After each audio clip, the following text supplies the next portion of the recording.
All right, here is the review sheet for the quiz on Friday, so for the learning target number 1.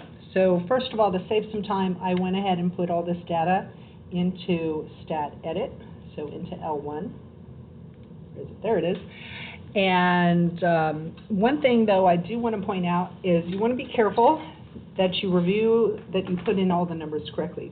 Because since you're doing the entire thing on your calculator, I have no way of checking your work. So if you write down a wrong answer here because you typed in a number wrong, I will not catch that. So one thing to look for is these are all double-digit numbers.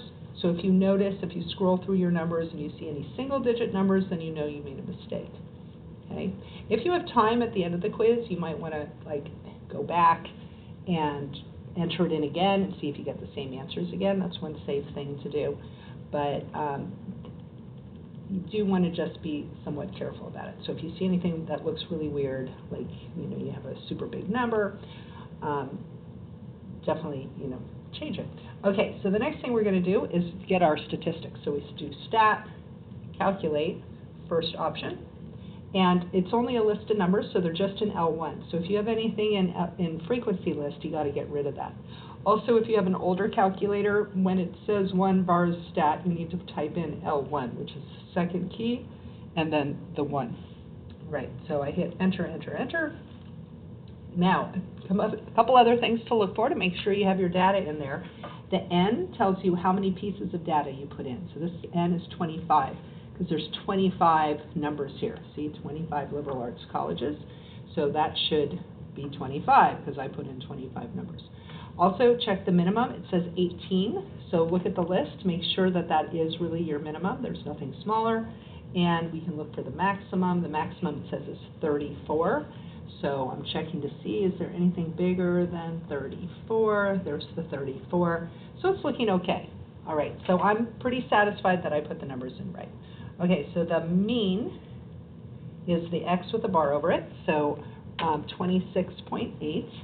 And I do expect 3 significant figures on this, so if you get more than 3 sig figs in the answer it gives you here, make sure you round it off to 3 significant figures.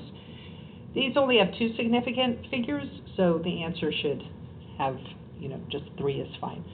All right, the mode, in order to get the mode, we need to sort our data. So I'm going to go to stat, calculate, nope, that's not it, stat, here it is. So under edit, I'm going to select sort. And hit enter, and it'll say, what do you want to sort? I want to sort list 1, so I do second, and then number 1 to get list 1. Hit enter, it says it did it. Now I go back to my list, edit, and now it's in order from least to greatest. Okay, if you forget how to do that, you can always just look at all your numbers here and figure out what occurs the most frequently. So looking at this, I've got 2 22s, 2 24s, but I have 3 25s, so I'm going to put down 25, and I'm going to keep looking to see if there's another mode, but it has to be 3 of something. 29. I have 3 29s. So this has 2 modes. It's bimodal. Okay, it's got 2 modes. So there it is. Okay, find the value for the 5-number summary. And so again, stat, calculate. Bring up my list of numbers again. My minimum is 18. My Q1 is 24. So I'm just taking these straight off the screen. Scroll down. Median is 27. Q3 is 29.5, and the maximum is 34. Okay, now I want the interquartile range. Interquartile range is Q3 minus Q1, so I'm going to do 29.5 minus 24, and I get 5.5. And it wants to know how much is that in money. So if you notice up here, it's in thousands of dollars, so that would be 5,500. Make a box and whisker plot that represents the data. Okay, be careful when you're setting up your number line. Make sure that it has a scale. The scale is consistent. So my minimum is going to be 18. My maximum is going to be 34. But I need to make sure I evenly space my numbers in between. So how far is it from 18 to 34? 34 minus 18 is 16. So I have 16 spaces here So if I cut this in half, I'm trying to get a nice scale here. If I cut this in half, half of 16 is 8, so 18 plus 8, this would be 26. Okay, 18 plus 8 is 26, plus 8 is 34. If I cut that in half, half of 8 is 4, so 18 plus 4, that would be 22. Okay, so notice this is how I'm creating my scale. 26 plus 4 is 30, so this would be 32. This would be 28. This would be 24. This would be 20. Okay, so nice consistent scale. Now I'm going to go ahead and put on my box and whisker plot, or just box plot. This is I took this problem from another textbook where they call it box and whisker, but IB just calls it box plot. All right, so minimum is 18. Q1 is 24. Q2 is 27. Q3 is 29.5. And the max is 34. There we go.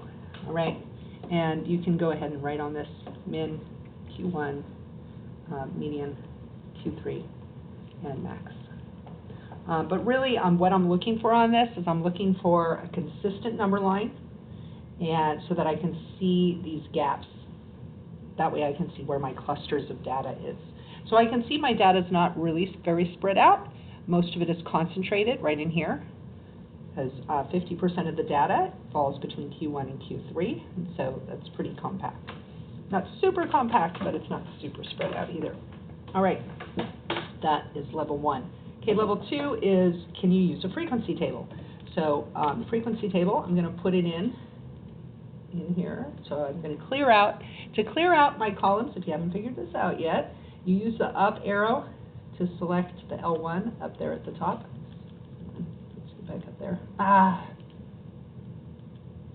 I keep clicking it too many times. All right, then I hit clear, and then enter, and it all goes away. All right, so I'm going to put the number of push-ups,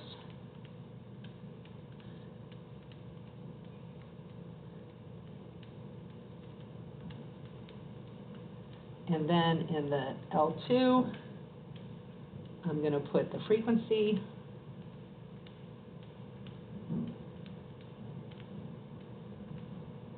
oh, I'm missing one. Hold the phone. Okay, so I can't finish this up right now because I'm missing a frequency.